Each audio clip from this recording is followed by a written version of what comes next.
할렐루야. 오늘 우리에게 주신 하나님의 말씀 시편 2편의 말씀 같이 보시도록 하겠습니다. 우리 시편 2편 1절부터 12절까지의 말씀인데 우리가 1절부터 6절까지만 교독하겠습니다. 어찌하여 이방 나라들이 분노하며 민족들이 헛된 일을 꾸미는가?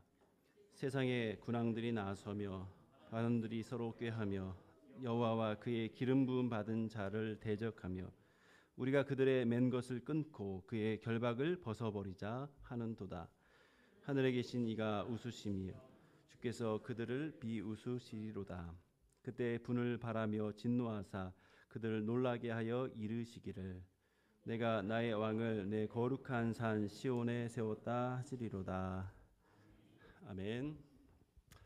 반갑습니다. 매달 셋째 주는 청년부 주간 예배로 청년부에서 찬양도 하고 기도도 하고 또 제가 설교도 하고 그런 시간인데 오늘 찬양 선곡이 좀 뭔가 다르지 않았습니까? 네. 예, 오늘 선곡은 시편을 중심으로 한 것입니다. 그래서 오늘 이 리딩 저스 3권, 그다음에 오늘 시편, 우리 지난주부터 사실 하셨죠. 그래서 오늘 시편에 대해서 잠깐 시편 2편에 대해서 나눌 건데 그 전에 먼저 이제 시편에 대해서 그리고 시편의 중요한 문학 형식에 대해서 우리가 먼저 좀 특별한 부분을 좀 살펴보는 시간을 먼저 갖도록 하겠습니다. 먼저 제가 퀴즈 내겠습니다. 성경에서 가장 많은 절을 가지고 있는 장은 성경책의 장은 어디입니까? 시편 몇 장입니까? 예, 119편입니다. 119편. 가장 짧은 두 절이 있는 곳은 어디입니까? 예전에 퀴즈도 냈었는데. 네, 시편 117편이고 딱 두 구절입니다. 성경에서 시편은요 상당한 의미를 가지기도 하고 이 퀴즈로 낼 정도로 아주 대단한 양도 있고 아주 짧은 양도 있습니다. 시편을 잠깐 먼저 보도록 하겠습니다. 시편의 개론 및 구조를 보겠는데요. 시편은 총 히브리어로 된 시, 총 150개의 시로 이루어진 편집된 시가 바로 시편입니다. 다양한 저자가 있어요. 가장 많은 시를 쓴 사람 대표적으로 다윗이고 그 외에 이제 솔로몬도 있고 모세도 있고 다양합니다. 어떤 편집된 시입니다. 근데 왜 편집됐을까요? 왜 편집됐을까요? 목적이 있습니다. 하나님께 찬양하고자 하는 노래로서 편집이 된 겁니다. 그래서 약 150편의 이 찬양의 노래들인데요. 이 시편이라고 하는 이 말이 이제 거기 보면 헬라어가 있는데 이 헬라어 단어가 현악기로 연주하는 것이다라고 하는 뜻이 있어요. 그러니까 띵가 띵가 띵가 이렇게 하는 그 연주하면서 하는 노래인 거죠. 근데 물론 우리는 시편을 그 이제 고대 히브리 시의 그 연주는 모릅니다. 어떻게 했는지. 물론 이제 유대인들은 일부를 가지고 이렇게 연주를 하고 찬양을 하는 것을 우리는 이제 유튜브를 통해서 볼 수가 있는데 중요한 것은 시편은요 시라기보다는 그 시를 통해서 하나님께 찬양하기 위한 목적으로 편집된 것이다라고 하는 것을 먼저 기억하셔야 됩니다. 이 시편은요 총 몇 권이냐 할 때 5권으로 이루어졌습니다. 제가 준비한 자료를 보시면 1권은 1에서 14편까지가 1권입니다. 그런데 이게 모세오경과 상당한 연관성이 있어요. 그래서 1권은 창세기와 연관이 있습니다. 2권은 출애굽기와 연관이 있어요. 출애굽기는 구원과 하나님의 나라, 이스라엘을 통한 하나님의 나라를 얘기하고 있는데 그것과 아주 밀접한 것이 2권입니다. 3권은 레위기와 연관이 있습니다. 레위기에서는 성전이 중요하죠. 제사가 중요합니다. 그것과 아주 관련된 그런 시편이 3권입니다. 그리고 4권은 민수기, 민수기라는 것은 이제 우리 백성의 수라고 하는데 히브리 성경에 원래 제목은 광야에서라고 하는 제목이에요. 그러니까 광야에서 벌어진 일들인데 광야가 그냥 광야가 아니라 하나님께서 주시는 그 소망을 향해서 걸어가는 그런 연단의 광야인 것입니다. 그리고 5권은 신명기와 연관이 되어 있는데 하나님의 말씀이 다시금 되새김지면서 그 말씀 가운데 하나님을 찬양하고 또 하나님께서 원하시는 그 나라로 그 가나안 땅으로 가는 그런 과정이 담겨져 있는 것이 이제 신명기이죠. 이렇게 시편의 5권은 모세 오경과 아주 긴밀하게 연관이 되어 있는 것이죠. 이제 이 시편의 전체적인 구조를 살펴봤으니까 히브리시의 독특성을 좀 우리가 살펴보는 시간을 갖도록 하겠습니다. 이 내용은 오늘 우리가 다룰 시편 2편을 좀 더 풍성하게 이해하는 데 도움이 됩니다. 히브리시의 특징을 보면 운율 중심이 아니에요. 무슨 말이냐면 내용 중심이다라고 합니다. 내용이 반복되고 대조되고 그래서 메시지가 강조된다라고 할 수 있습니다. 이 히브리시어의 이런 특징이 아주 오랫동안 이 성경 시편이 전승되게 하는데 큰 기여를 했습니다. 예를 들면 우리 한국 시를 한번 보시겠습니까? 예, 한번 보여주세요. 여러분 잘 아는 내용일 겁니다. 이 몸이 죽고 죽어 100번 고쳐 죽어 백골이 진토되어 넋이라도 있고 없고 님 향한 일편단심이야 가실 줄이 이시야. 예, 정몽주의 단신가죠. 정몽주. 예. 이 정몽주의 단신가는 많은 사람들에게 이 당시의 상황을 그러니까 여기서 님은 이제 내가 사랑하는 님이 아니라 군주를 얘기하는 거죠. 이성계가 정몽주에게 찾아와서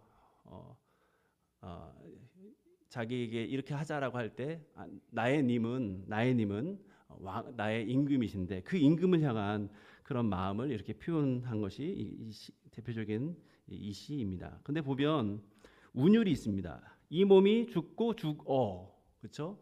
그리고 다음에 100번 고쳐 죽어 반복이 되어서 뒷부분에 운율이 있어요. 백골이 진토되어 넋이라도 있고 없고 이렇게 운율이 있습니다. 맨 뒤에 보면 님 향한 일편단심이야 가실 줄이 이시야 이렇게 하면서 3, 4조에 이 운율이 있습니다. 근데 이 우리는 운율감을 느껴지면서 이게 그냥 산문이 아니라 수필이 아니라 시구나라고 하는 것을 우리는 느끼죠. 찬송가 383장에는 이 피득 선교사가 작사한 찬송가가 있습니다. 이 피득 선교사는 우리 이 주변에 보면은 이제 내곡교회, 세곡교회 이런 교회들이 있는데 이 교회를 개척하신 분이세요. 그러니까 선교사로 왔다가 이렇게 개척도 하시고 이분은 또 탁월하게 언어적 감각이 있으셔가지고 한국어로 된 이렇게 찬송시를 남겼습니다. 거기에 보면 눈을 들어 산을 보니 이런 내용이 있어요. 잘 보이지 않겠지만 중요한 것은 여러분들 이제 성경책 펴보시면 알겠지만 저 오른쪽에 383이라고 크게 제가 확대한 부분이 있죠. 거기에 보면은 그 운율을 느낄 수 있도록 그렇게 해놨습니다. 그래서 여러분 성경책을 맨 뒤를 펴보면 그 운율에 따라서 성경 어디에 어떤 곡이 있다라고 되어 있습니다. 왜 그러냐?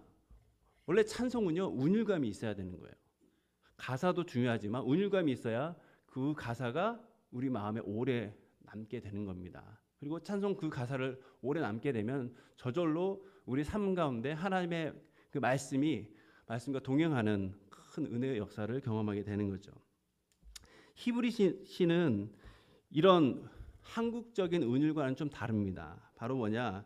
일정한 운율 체계가 있는 것이 아니라 의미가 더 중요하다 하는 거죠. 그래서 히브리시는 의미와 함께 그 구문이 아주 분명합니다. 히브리시의 그 의미를 중심으로 한 히브리시의 특징이 뭐냐? 바로 평행법이다라고 하는 겁니다. 이 평행법이 히브리시의 중심 구조입니다. 뭐 다른 방법도 있지만 오늘은 이 평행법을 우리가 기억하셔야 됩니다. 우리에게 익숙한 시편 23편 여호와는 나의 목자시니 내게 부족함이 없으리로다. 여러분 보십시오. 단순한 반복이 아니에요. 여호와께서는 나의 목자시니 그분이 목자 되시니까 나에겐 부족함이 없다라고 하는 이 단순한 같은 문장의 반복이 아니라 두 번째 문장이 첫 번째 의미를 더 깊이 드러내고 확장하는 내용이 됩니다. 이것이 바로 평형법 중에서 동의적 같은 의미를 가지고 이렇게 시를 나타내는 동의적 평행법입니다. 두 번째 한번 보여주시겠습니까? 네, 한번 읽어보겠습니다. 의인의 길은 여호와께서 인정하시나 악인의 길은 망하리로다. 여러분 대조가 느껴지십니까? 의인의 길은 악인의 길은 의인의 길은 여호와께서 인정하십니다. 반면 악인의 길은 망하게 됩니다. 그러면 저 시를 읽으면서 우리는 어떻게 생각하겠습니까? 하나님께서 인정하시는 의인의 길로 걸어가겠구나 라고 하는 것들이 마음에 쏙 남는 거죠. 이렇게 대조를 하면서 하나님의 말씀을 마음에 새기도록 하는 그런 아주 독특한 방식이 바로 히브리서에 나와 있는 대조적 평행법입니다. 세 번째는 조금 더 나아가는 평행법인데 우리가 같이 한번 읽어볼까요? 시작. 여호와는 크신 하나님이시요 모든 신들보다 크신 왕이시기 때문이로다. 종합적인 평행법이다라고 부릅니다. 여호와는 크신 하나님이신데 뒤에 보니까 모든 신들보다 크신 왕이시기 때문이다. 그러니까 신들보다 크신 분이시다라고 하는 것이 이 내용을 통해서 강조가 돼요.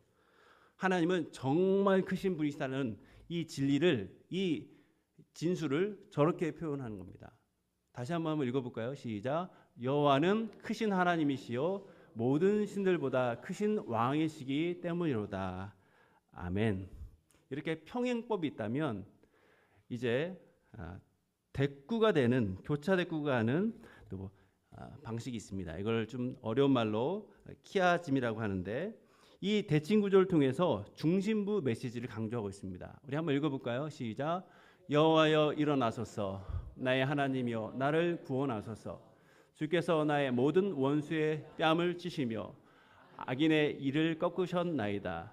구원은 여호와께 있사오니 주의 복을 주의 백성에게 내리소서. A와 A 다시가 비슷한 내용이에요. B와 B 다시가 비슷한 내용입니다. 근데 C는 다른 거죠. 그래서 이 중심부는 결국 다르면서도 가장 강조하는 내용입니다. 주께서 나의 모든 원수의 뺨을 치신다라고 하는 것. 이것이 지금 시에서 말하고자 하는 내용이다라는 것을 기억하셔야 됩니다. 오늘 우리가 설교 본문으로 선정한 이 편에서도 이런 부분이 일부 나타나고 있습니다. 우리 한번 좀 보여주시겠습니까? 네. 처중에 보면 제가 사실 잘 안 보입니다. 지금 시력이 나빠서 잘 보면 중간에 가운데 부분 6절, 7절 있잖아요. 이렇게 들어갔다가 나오는 것. 이 6절과 7절이 가장 중심부 되는 그런 내용입니다. 그것은 이제 설교를 통해서 우리가 같이 보도록 하겠습니다. 이렇게 의미와 개념을 중시하는 히브리서의 그 특성 때문에 이 시가 수천 년 동안 보존이 됐고 무엇보다도 사람들 가슴에 남았습니다. 내용 중심의 이 반복 구조가 이 메시지를 아주 마음에 이렇게 각인시켰고 또 서로 이렇게 대조되고 대꾸되는 이 평행의 역동성이 시의 생명을 불어넣습니다. 그래서 히브리시는 이렇게 한국의 시 또는 서양시와 좀 다른 내용 중심의 시다라고 하는 것을 여러분 기억하셨으면 좋겠습니다. 이제 오늘 본문 시편 2편을 좀 보겠는데요. 이 2편은 이 히브리의 문학적 특성을 잘 보여주는 그런 아름다운 작품이다 할 수 있습니다. 오늘 이 시편은 네 부분으로 나눌 수가 있습니다. 열방의 반역이 첫 번째 부분이고 보여주십시오. 하나님의 반응이 있고 메시아의 선언이 있고 회개와 권고가 있습니다. 근데 여기 잘 보시면 이 네 부분은 질문으로 시작해서 결국 해결책으로 나가는데 여기서 흥미로운 것은 말하는 사람, 시인의 변화입니다. 처음에는 1절 이전에는 시인이 얘기를 하죠. 글 쓰는 사람이 얘기합니다. 그런데 그 뒤에 보면 반역자들의 말이 나옵니다. 반역자들의 말이 3절에 나오고 그리고 6절에서는 하나님의 말씀이 나오고 7절에서 9절은 하나님께서 나의 아들이라 삼은 메시아의 언어가 나옵니다. 그리고 맨 마지막 다시 돌아와서 시인의 말로 끝나게 되는 거죠. 이렇게 이 한 시 안에서 말하는 사람이 무려 4명, 5명이나 되는 것을 보면서 그래서 이 내용이 우리에게 좀 풍성한 은혜를 끼치는 거죠. 그래서 오늘 이 말씀을 통해서 우리가 생각해 볼 그 질문 세 가지인데요. 첫 번째로는 우리가 사는 이 세상에서 하나님에 대한 반역은 어떤 모습으로 나타나고 있는가를 이 시를 통해서 우리가 살펴보고, 또 그 반역 앞에서 하나님은 과연 가만히 계시는가 아니면 다른 방식으로 어떻게 반응하고 계시는지를 살펴보고, 또 하나님의 왕이신, 하나님께서 왕으로 여기신 예수 그리스도는 얼마나 큰 대단한 권위를 가지시는지, 그리고 그것이 우리에게 어떤 의미가 있는지, 우리에게 어떤 영향을 끼치는지에 대해서 우리가 살펴보도록 하겠습니다. 이 시편 2편은 3000년 전에 기록되었지만 오늘날 우리가 살아가는 세상의 모습, 우리의 삶의 현장을 잘 반영하는 정말 대단한 그런 시인 것이죠. 그래서 이 시편은 원래 역사적으로 볼 때는 이스라엘의 왕이 즉위할 때 불렀던 시편이지만, 그러나 이스라엘의 왕은 완전한 왕이 아니라 결국 참된 왕이신 예수 그리스도를 가리키는 것이기에 우리가 이 내용을 통해서 왕의 즉위식 때 사용되겠지만 결국 진짜 왕이신, 참된 왕이신 메시아신 예수님을 노래하고 있구나라는 사실을 여러분 이 내용을 통해서 좀 이해를 하시기 바랍니다.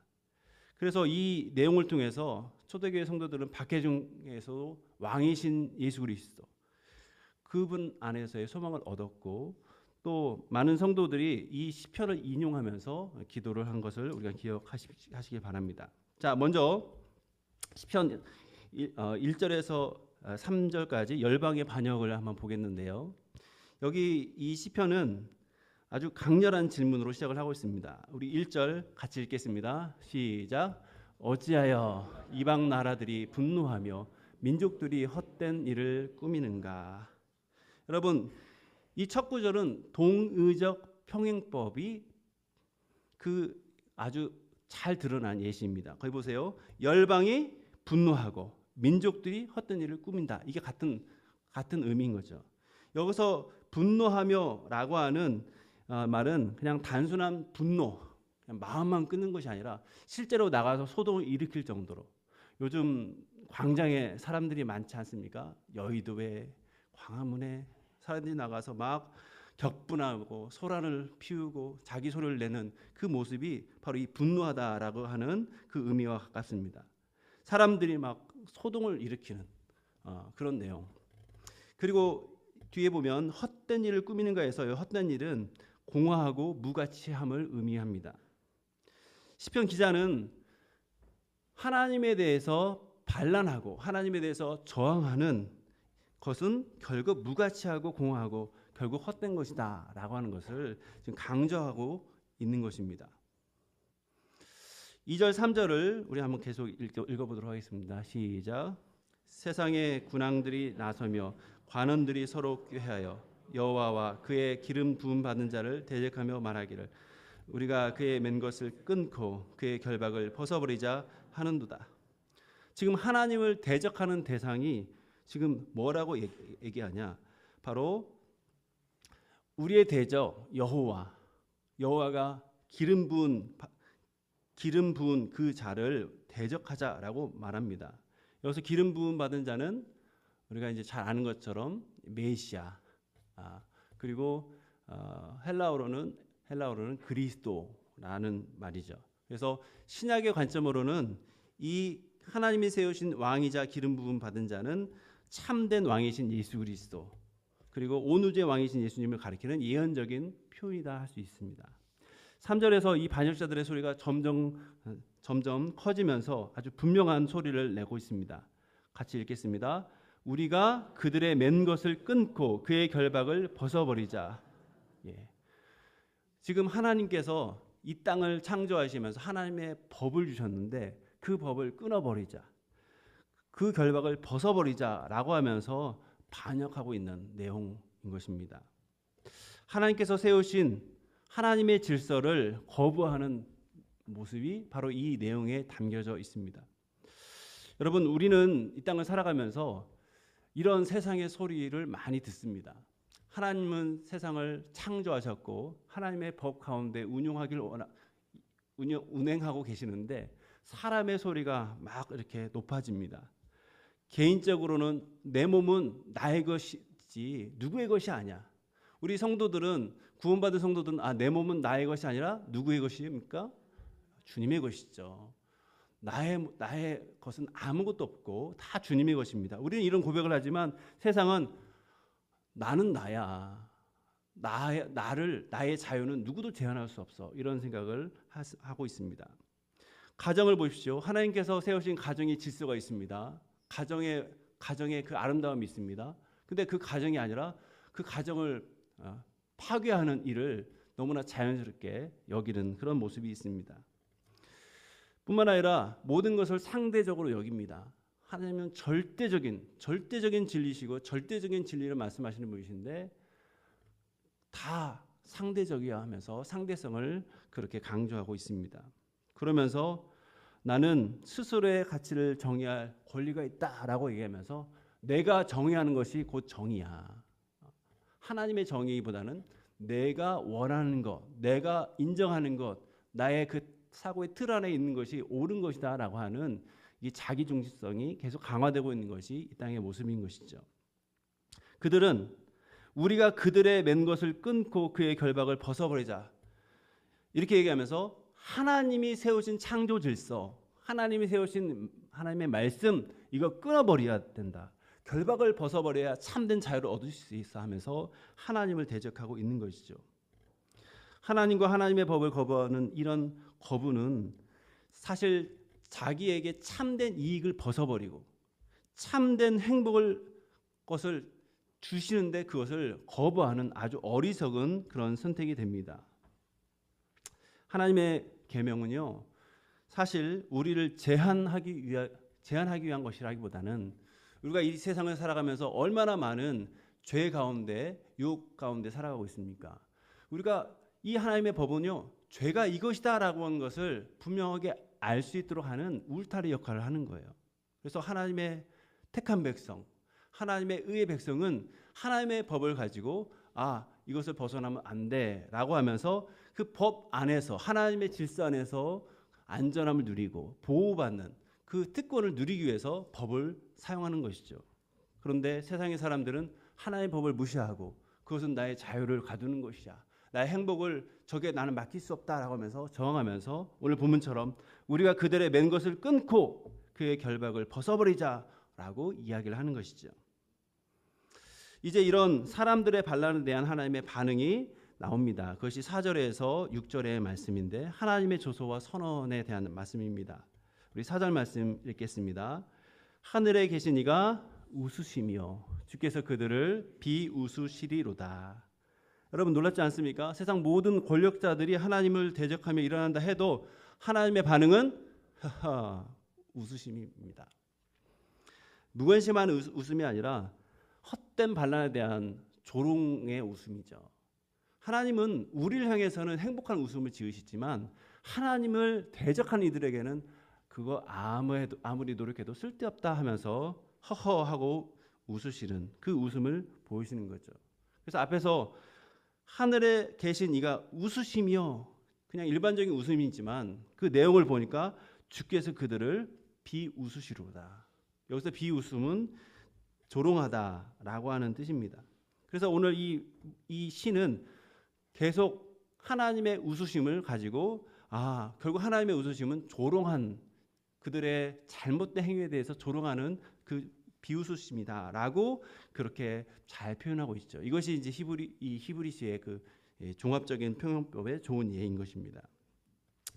여기 보면 하늘에 계신 이라는 표현이 아주 중요합니다. 하나님은 초월하신 분이시고 주권을 가지신 분이신데 그것을 하늘에 계신 분이다라고 표현을 합니다. 세상에 얼마나 많은 권력자가 있습니까? 그러나 이들이 큰 권세를 가지고 있다 해도 하늘 보좌의 하나님 앞에서는 아무것도 아니다는 사실을 이 내용을 가지고 표현을 하고 있는 것입니다.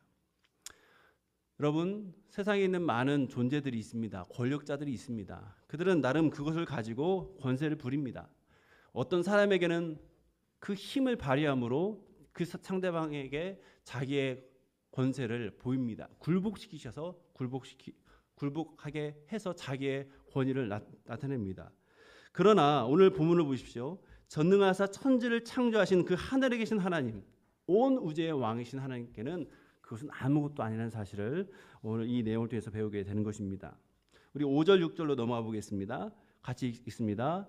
그때 분을 바라며 진노하사 그들을 놀라게 하여 이르시기를 내가 나의 왕을 내 거룩한 산 시온에 세웠다 하시리로다. 하나님의 웃음은 무관심이 아니라 거룩한 분노로 이어지는 것을 보게 됩니다. 사실 좀 섬뜩하죠. 하나님은 웃으시다가 비웃으시다가 조롱하시다가 갑자기 분을 발하는 이런 섬뜩한 전환이 6절에 5절에 시작이 되는 것이죠. 6절에서 이제 하나님께서 중요한 선언을 하시는데 바로 이런 선언입니다. 내가 나의 왕을 내 거룩한 산 시온에 세웠다. 이미 세웠다라고 하는 거예요. 이미 완료된 사실이라는 것을 지금 표현하고 있습니다. 무슨 말이냐? 아무리 사람들이 자기의 권세를 가지고 하나님을 대적하고 자기를 꾸밀지라도 하나님은 웃으시고 이미 하나님은 하나님의 계획을 진행하고 계시다라는 것을 이 내용을 통해서 우리에게 알려주고 있습니다. 특별히 시온이란 말은 예루살렘 성을 가리키는 말인데 사실 우리가 성경을 구약에서부터 신약까지 알면 이 단순히 시온은 예루살렘 성을 가리키는 말이 아님을 우리가 알게 됩니다.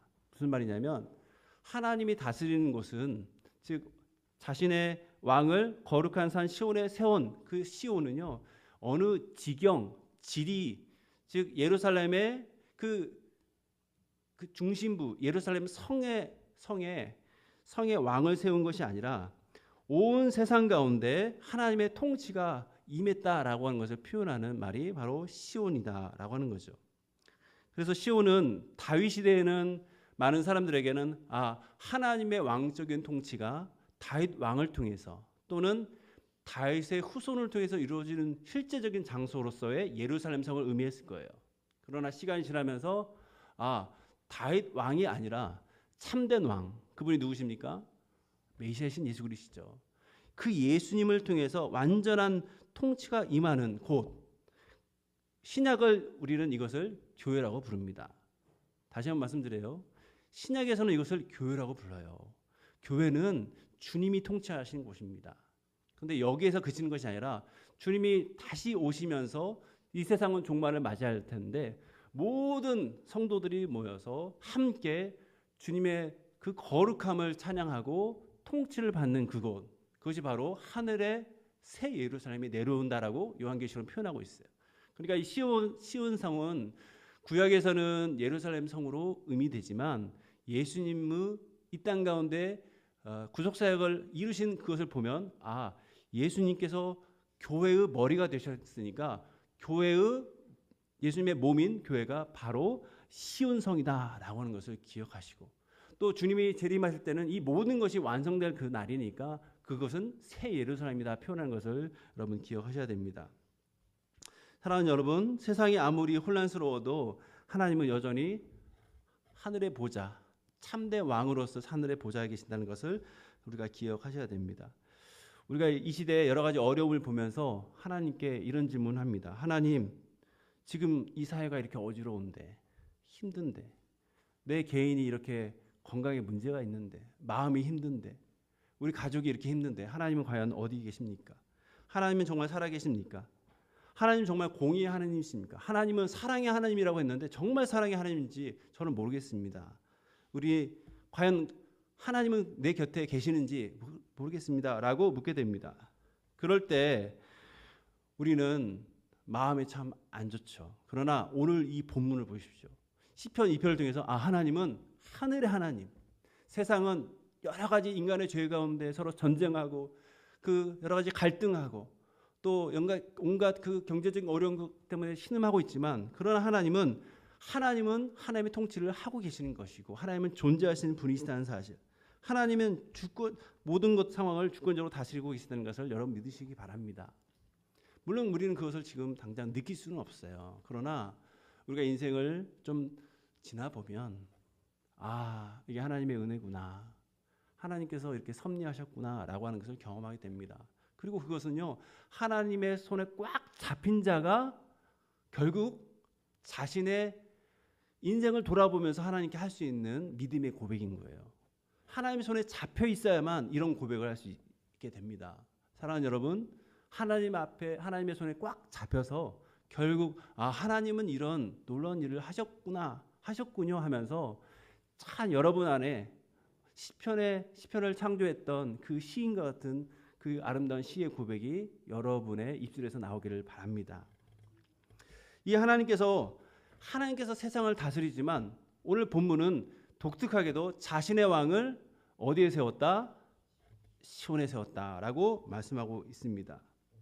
앞에서 말씀드린 대로 그 시온은요, 다윗 시대 때는 다윗을 가리키는 거예요. 그리고 다윗의 왕조는요, 하나님께서 그 왕조를 통해서 메시아를 보내겠다 했기 때문에 그 다윗 왕의 왕조는 좀 특별한 대우를 받았습니다. 그 특별한 대우를 받은 그 왕조의 후손으로 예수님께서는 메시아로 오신 것입니다. 여러분, 우리가 어떤 어려운 가운데서도 주님께서는 하늘에서 웃으시고 있다는 것을 기억하시기 바랍니다. 우리를 대적하는 사람들, 우리를 대적하는 존재를 향해서 웃으시고 비웃으시고 때로는 분을 발하여서 진노가 계시는 하나님이신 것을 여러분 믿으시길 바랍니다. 그것을 바라볼 줄 알아야 우리는 지금 인내할 수 있습니다. 많은 사람들은 스스로 자신의 어려움을 해결하려고 합니다. 원수 갚을 수 있는 어떤 권력이 있을 때 원수를 갚으려고 합니다. 여러분, 그러나 그러시면 안 됩니다. 하나님은요, 하나님의 심판을 하나님이 스스로 하기를 원하세요. 우리는 한없이 정말 이 부족하고 지혜 없는 자이기 때문에 우리의 판단이 절대적으로 옳다라고 착각할 수 있습니다. 그러나 하나님께서는 우리가 판단하는 그 착각 속에서도 하나님은 참된 것을 우리에게 보여주시는 분이십니다. 그래서 우리가 먼저 성급하게 정의하고 판단하고 신행하는 그 일을 우리는 자제하는 것이 좋은 것이죠. 하나님은 더구나 통제 불가능한 그런 하나님이 통제 불가능한 존재는 없습니다. 어떤 상황도 없습니다. 하나님은 모든 상황을 통제하시는 분이신 것이죠. 그래서 우리는 그 하나님 앞에서 인내하고 소망 가운데 신실하게 살아가야 됩니다. 더구나 우리에게는 우리의 모든 근본적인 문제를 죄의 문제를 해결하기 위해서 죄 많고 불의하고 불결한 우리에게 예수님을 보내주셨습니다. 우리를 성전 삼으셔서 우리 안에 거하시게 되셨습니다. 그 예수님을 바라볼 때 우리는 이미 얻은 큰 은혜를 깨닫고 왕이신 주님께서 약속하신 그 발을 바라보고 참 소망을 가지고 살아가야 되는 것이죠. 이제 세 번째 내용을 보겠는데요. 여기서는 이제 새로운 화자가 등장하는 거죠. 그것이 7절에서 9절 내용인데 우리 7절 읽겠습니다. 내가 여호와의 명령을 전하노라. 여호와께서 내게 이르시되 너는 내 아들이라. 오늘 내가 너를 낳았도다. 여기서 내가는 누굴까요? 저일까요? 예, 하나님께서 세우신 왕 메시아를 가리키는 것이죠. 이 하나님께서 세우신 왕 메시아가 뭐라고 얘기했냐? 하나님께서 자신에게 하는 선언, 너는 내 아들이라 하는 것을 인용합니다. 너는 내 아들이라. 오늘 내가 너를 낳았도다 하는 것은 두 가지 차원에서 이해할 수 있어요. 이 구약의 맥락에 보면 이스라엘의 왕이 세워질 때 이 왕이 세워지는 그 상황에서 하나님은 다윗을 하나님의 아들로 만드셨습니다. 무슨 말이냐? 고대 사회에서 왕이라는 존재는 하나님과 아주 가까운 존재인데 이 왕을 세우면서 하나님께서 공식적으로 너는 내 아들이라고 그렇게 지정하신 거죠. 아무나 하나님의 아들이 될 수 없는데 왕이 되면서 하나님의 아들로 공식적인 선언을 한 것을 보게 됩니다. 그러니까 하나님이 너는 내 아들이다 하는 선언을 통해서 이 왕은 하나님과 특별한 관계에 있구나. 하나님의 권위를 가지고 있는 그런 존재이구나라고 하는 것을 그 왕의 휘하에 있는 모든 백성들은 인정하고 그 아래서 그 명령을 받들어서 지키게 되는 거죠. 근데 이것이 구약의 배경이고 신약에는 좀 다릅니다. 신약에서는 아주 더 특별한 의미를 갖습니다. 예수님께서 공생애를 시작하시면서 성령의 세례를 받으시면서 하늘에서 음성이 들립니다. 너는 내 사랑하는 아들이다 라고 하는 음성이 들립니다. 이게 바로 뭐냐? 시편 2편 7절의 성취인 것이죠. 이 말씀을 통해서 예수님과 하나님과의 관계가 왕과 그의 아들 관계라는 것을 이 시편 2편 메시아 시편을 통해서 드러내고 있는 것이죠. 이 내용은 그래서 히브리서나 사도행전에서도 예수님에게 직접 적용하는 거죠. 8절 9절을 우리가 살펴보도록 하겠습니다. 우리 8절 9절 읽겠습니다. 내게 구하라. 내가 이방 나라를 내 유업으로 주리니 내 소유가 땅 끝까지 이르리로다. 내가 철장으로 그들을 깨뜨리며 질그릇같이 부수리라 하시리라. 여기서 하나님은 메시아에게 열방을 유업으로 주시겠다라고 약속하십니다. 그리고 철장으로 그들을 깨뜨리겠다라고 하는 것은 강력한 통치권을 지금 의미하는 것이죠. 하나님은 메시아에게 열방을 유업으로 주겠다라고 약속을 하십니다. 이것은 신약에서 메시아의 통치를 통해서 실현이 됩니다. 두 가지 방식으로 신약에서 이것이 실현이 되는데, 한 가지는 신약의 교회를 통치하신 예수님의 모습입니다.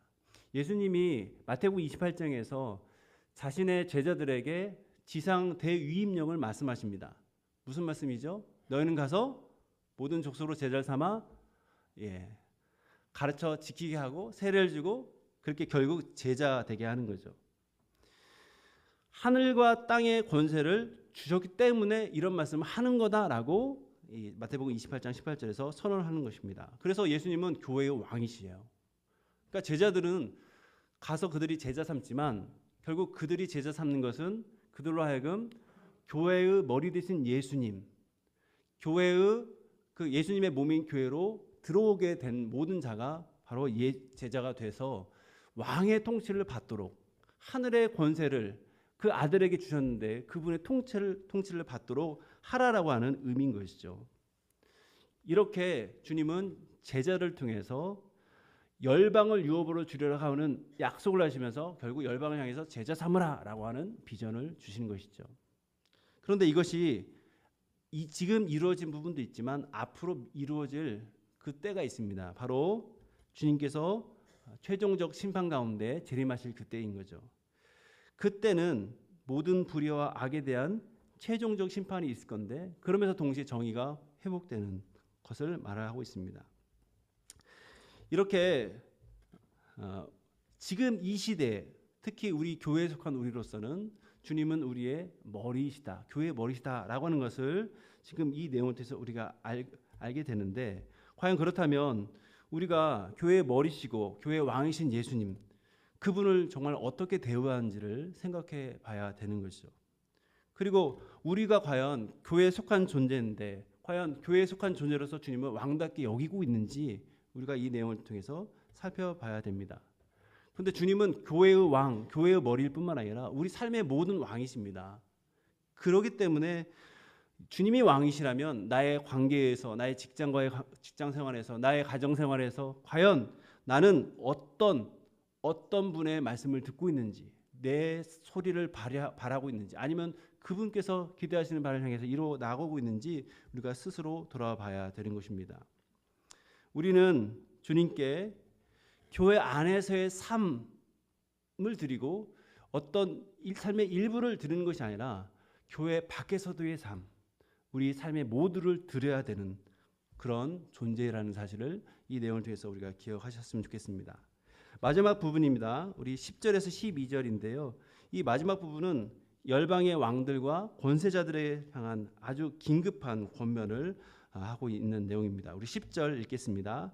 그런즉 왕들아 너희는 지혜를 얻으며 세상의 재판관들아 너희는 교훈을 받을지어다. 아멘. 여러분, 여기서 지혜는 단순한 지식이나 정보가 아닙니다. 성경에서 지혜는 무엇이죠? 여호와를 경외하는 것입니다. 여호와를 경외하는 것이 지혜의 근본, 지식의 근본입니다. 그러니까 왕들아, 재판관들아, 너희는 교훈을 받아야 된다. 너희 지금 소리를 내서 하나님을 대적하고 있는데 그러면 안 된다. 바로 창조주 하나님이 인정하고 그분의 뜻에 순종하는 그 방향으로 나아가야 된다 하는 권면을 하고 있는 것이죠. 더 나아가서 우리 11절에 보면 여호와를 경외함으로 섬기고 따며 즐거워할지어다 라고 말씀하고 있습니다. 이 내용에는 아주 독특한 긴장감이 있어요. 왜냐하면 서로 말이 안 맞기 때문이에요. 거기 보십시오. 경외함과 떨면은 두려움 가운데 생기는 모습입니다. 경외함과 떨면은 어떻게 보면 감정이 비슷하죠. 그런데 기뻐할지어다라고 하는 것은 사실 이상합니다. 두려운데 어떻게 기뻐합니까? 그 아주 독특한 긴장감이 있고 얼핏 모순되는 것 같지만 놀랍게도 하나님과 올바른 관계의 모습이 이거라는 사실을 우리는 기억하셔야 됩니다. 많은 사람들은요, 하나님을 경외한다면서 하나님을 올라타는 경우가 있어요. 하나님의 자녀이기 때문에 그 자녀로서 아버지 되신 하나님의 뜻을 여쭙고 그분께서 원하시는 방향으로 해서 순종의 길로 나아가야 되는데 그렇지 않고 아버지니까 내 마음대로 하는 경향이 있습니다. 소위 말해서 하나님의 은혜를 가볍게 여기는 경향이죠. 여러분, 오늘 말씀은요, 여호와를 경외함으로 섬기며 떨며 즐거워할지어다. 이것이 하나님과 관계가 바른 사람의 모습입니다.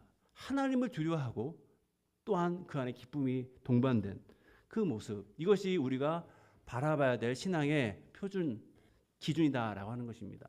그런 의미에서 우리의 관계, 주님과의 관계는 어떻습니까?